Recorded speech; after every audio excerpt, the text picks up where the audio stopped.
जौनपुर लोकसभा क्षेत्र से प्रत्याशी समाज विकास क्रांति पार्टी के राष्ट्रीय अध्यक्ष अशोक सिंह हेलीकॉप्टर से उतरते हुए आ रहे हैं। हम आपको बताएं कि इसके पहले जब वो नामांकन करने जाते हैं तो बैलगाड़ी पर बैठकर नामांकन करने जाते हैं, तो कहीं ना कहीं वो भी चर्चा का विषय बना हुआ था जौनपुर में। लेकिन अब दूसरी तरफ अब तस्वीरें देखने को मिल रही है कि हेलीकॉप्टर से ये चुनाव प्रचार करने के लिए आ रहे हैं। ऐसी तस्वीरें आमतौर पर कम देखने को मिलती है कि हेलीकॉप्टर से कोई अपने ही क्षेत्र में, अपने ही लोकसभा क्षेत्र में प्रचार करे, लेकिन ये तस्वीरें पहली बार देखने को मिल रही है। जौनपुर में समाज विकास क्रांति पार्टी के जो राष्ट्रीय अध्यक्ष हैं अशोक सिंह जी, वो हेलीकॉप्टर से आ चुके हैं और नामांकन करने के लिए ये बैलगाड़ी पर बैठकर जाते हैं अपने कार्यालय से और जिलाधिकारी कार्यालय के लिए। सर, नामांकन करने के लिए आप बैलगाड़ी से जाते हैं, उस समय जब हम आपसे सवाल करते तो आप कहते हैं कि हम किसान के बेटे हैं, हम कुछ अलग दिखाना चाहते हैं किसानों को, लेकिन चुनाव प्रचार के लिए आप हेलीकॉप्टर से क्षेत्र में आए हैं। मेरा ड्रेस आपने देखा, मैं पैंट शर्ट पहनने वाला आदमी हूँ। मैं पगड़ी बांध के किसान बन के आया हूँ और गन्ना अभी मैं जौनपुर में गन्ना लेके उतरा था। मेरी पहली रैली में जो बीआरपी में थी, मैं गन्ना लेके उतरा था।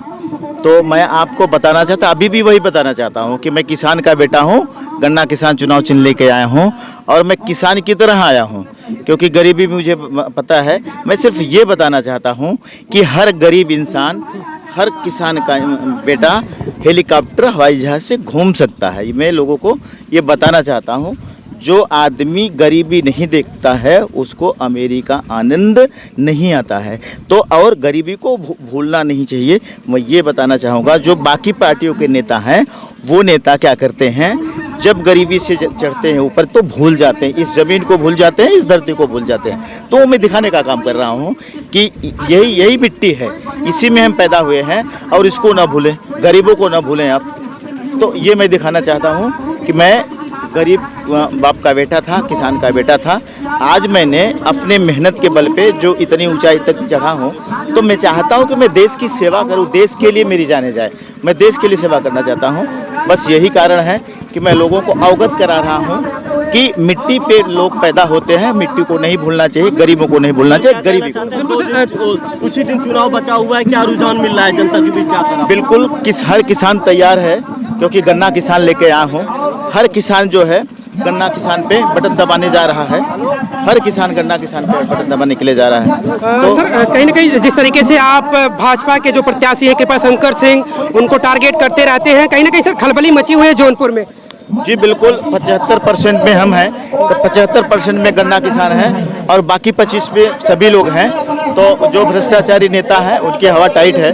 तो अभी मैं कैसे बताऊं, हम 75%। क्या बीजेपी की तरफ से अभी कोई दबाव वगैरह तो नहीं मिल रहा है आपको? जी, अभी उनके नेताएं घूम रहे हैं, जो नेता, उनके कारण थोड़ी तकलीफ तो हो ही रही है। जी, यहाँ से परमिशन ऑन मिल गया है। हाँ, तो कभी भी चल सकते हैं। आप अपना देखिए। जी जी जी बिल्कुल। तो सर कोई दबाव तो नहीं पड़ रहा है सर? नहीं, ठीक है, कुछ उनके मिनिस्टर इतना घूम रहे हैं कि हमें परमिशन मिलने में तकलीफ हो रही है, लेकिन मैं जुझारू नेता होने के कारण मैं परमिशन को कहीं न कहीं किसी बहाने ले रहा हूं और जनता के बीच में जाने का काम कर रहा हूं। चुनावी मौसम होता तो तमाम पार्टियों के जो नेता होते हैं वो लोगों के बीच आकर तमाम वादे करके चले जाते हैं, फिर 5 साल वो नजर नहीं आते और फिर वही होता है कि फिर चुनाव के समय में ही दिखते हैं। तो कैसे माना जाए कि आप जो वादा कर रहे हैं वो पूरा करेंगे? मैंने ये वादा किया है कि मैं जीतूँ या हारूँ, मैं राष्ट्रीय प्रेसिडेंट समाज विकास क्रांति पार्टी का कैंडिडेट होने के नाते 7th लोकसभा का मैं आपको कह रहा हूं कि मैं जीतूं या हारूं, जो मैं वचन दिया हूं कि 100 यूनिट बिजली फ्री करने का काम करूंगा। आप बोलोगे कैसे करूंगा, तो मैं आपको बताना चाहता हूं कि मेरी पार्टी में, मेरी पॉलिटिकल पार्टी के फंड के लिए लिमिटेशन नहीं है, कैंडिडेट के लिए लिमिटेशन है। तो मैं अपनी पार्टी की तरफ से उनको माफ़ करने का काम करूँगा और मैं लोगों को जो मैंने वादे किए हैं वो सबको पूरा करने का काम करूँगा। किसानों को सम्मान देने का काम करूँगा, उनको मैं पेंशन देने का काम करूँगा, उनको ये यूरिया खाद फ्री देने का काम करूँगा। मैं इस सारे काम करूँगा। मैं वादा करके जाता हूँ, मैं जीतूँ या हारूं। आपकी पार्टी जो है पहली बार चुनाव लड़ रही है, 2024 में पहली बार चुनाव लड़ रही है जी। तो कितने सीटों पर लड़ रही है? 40 पे लड़ रही है, कुछ के पर्चे खारिज हुए हैं। मैं एक बता रहा हूँ, बीपी सिंह का जमाना, अगर जौनपुर भी जीता 200 के नीचे इंडिया गठबंधन भी रहेगा, 200 के नीचे एनडीए गठबंधन भी रहेगा। बिना मेरी सहमति की सरकार नहीं बनेगा। कितना रहेगा तब? मैं कह रहा हूं कि मेरे सहमति के बगैर किसी की सरकार नहीं बनेगी। बीपी सिंह अकेले सरकार बनाए थे, हम तो कम से कम 40 कैंडिडेट खड़ा किए हैं। समाज विकास क्रांति पार्टी के राष्ट्रीय अध्यक्ष अशोक सिंह आए हुए थे यहाँ हेलीकॉप्टर से और नामांकन करने के लिए वो बैलगाड़ी से जाते हैं और चुनाव प्रचार करने के लिए वो हेलीकॉप्टर से दिखते हैं क्षेत्र में।